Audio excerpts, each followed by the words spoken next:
In this episode, we're going to be looking at the CRKT Saker knife.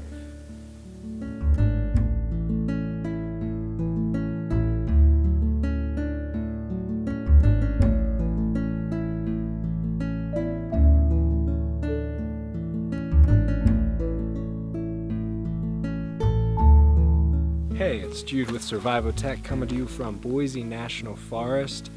Here to take a first look at this CRKT Saker knife. It's a bushcrafting knife.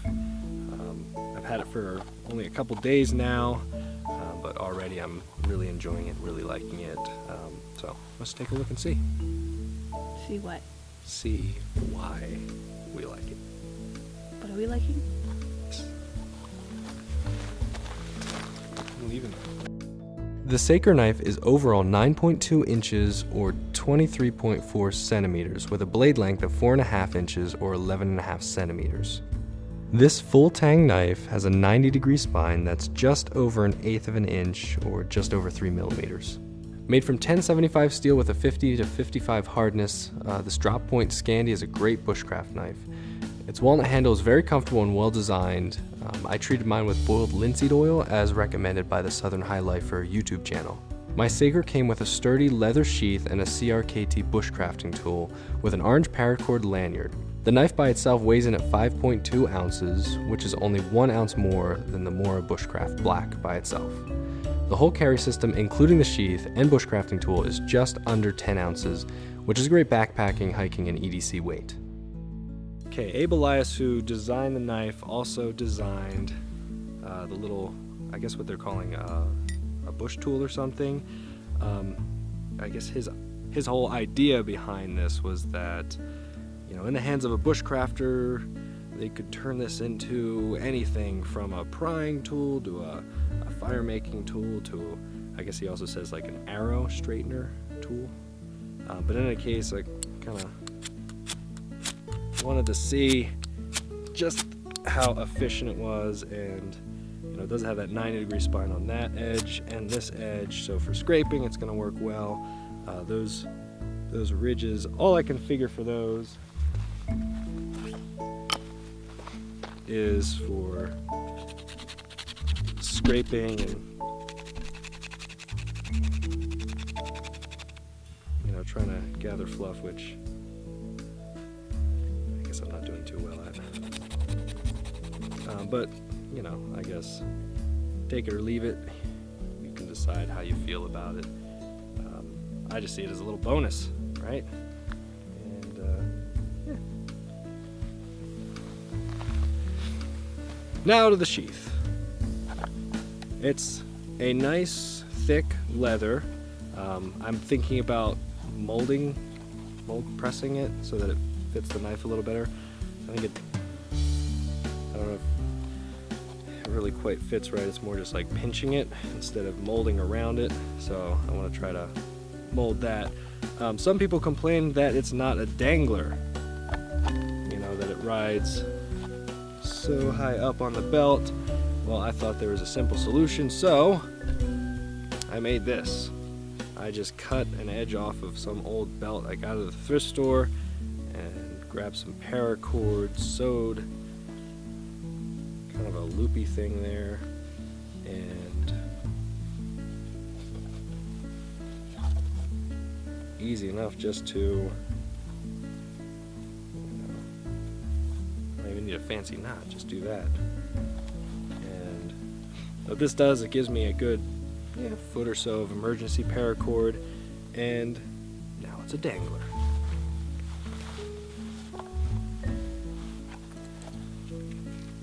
Might hang a little low because I didn't really even measure this out, but hey, I'm not going to complain. Oh, put it on backwards.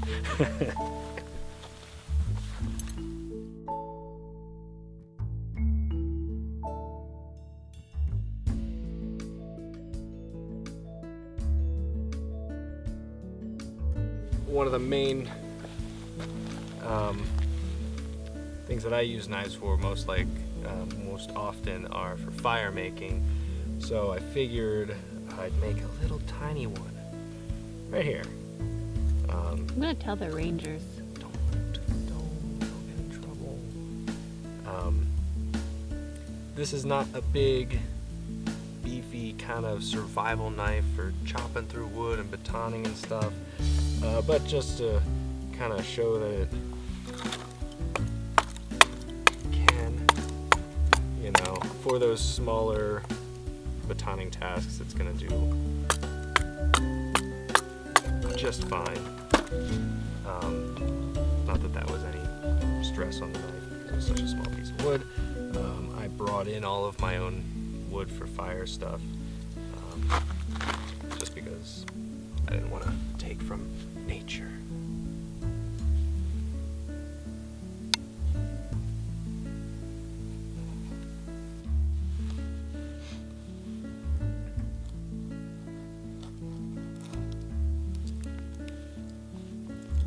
This thing really digs deep, that Scandi. I'd gotten used to using a flat grind, but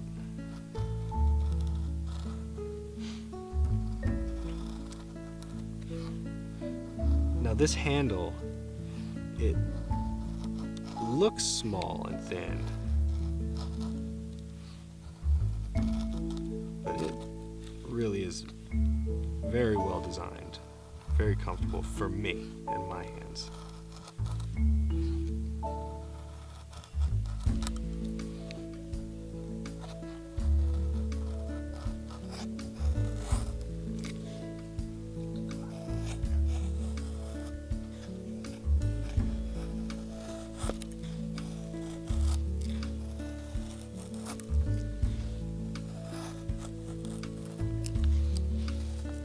Has a 90-degree spine, so it's really easy to get some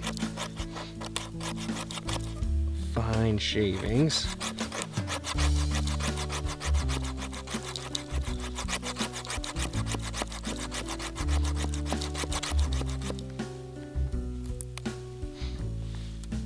Then you put all that together and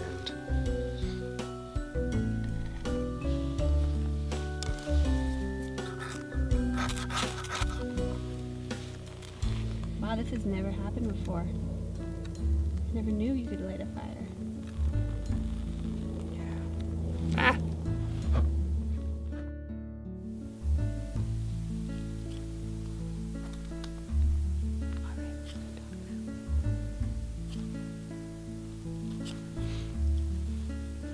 So besides fire making, if you're more of an expert at this stuff than I am, it's going to work well for all of your carving tasks, I imagine.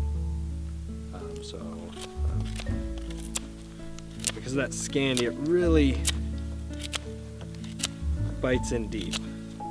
So if you got to make like a tent stake or something like that by the campfire,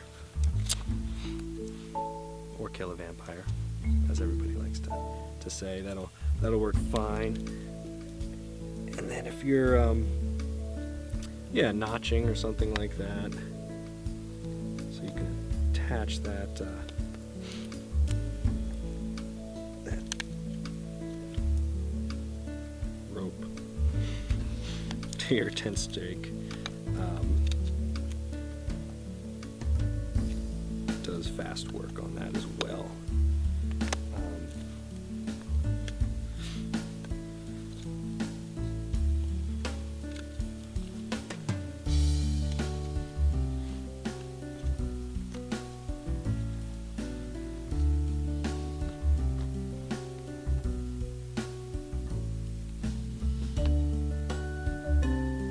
Overall, I really like this knife. I think it's going to do well as a bushcrafting knife for me.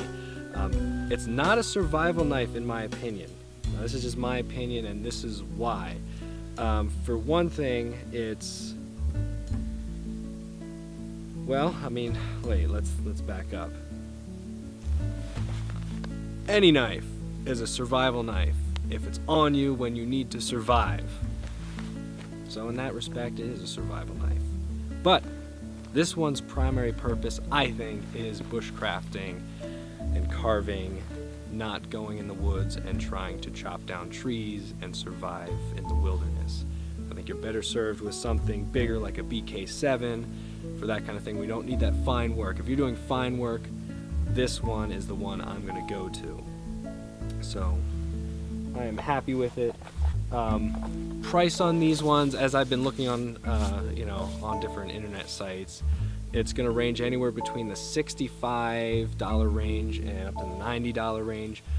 Full retail on these is in the $130 range, I think. I'll have to put numbers down on the bottom of the screen or something because I can't quite remember. But yeah, if you can find it at that $65 range, I think it's a great deal. So yeah, thanks for watching this first-hand look at the CRKT Saker knife. Make sure to click like, share, subscribe if you enjoyed the video. Want to see more, check out the channel, like us on Facebook, follow us on Twitter and Instagram, and we'll see you next time. Is it pretty? It's pretty. It looks like a dinner knife to me, but that's just me. The best knives are the dinner knives. Like when you just stab your neighbor when they steal your food. Yes, it's a good neighbor stabbing knife. I agree. And I think that concludes.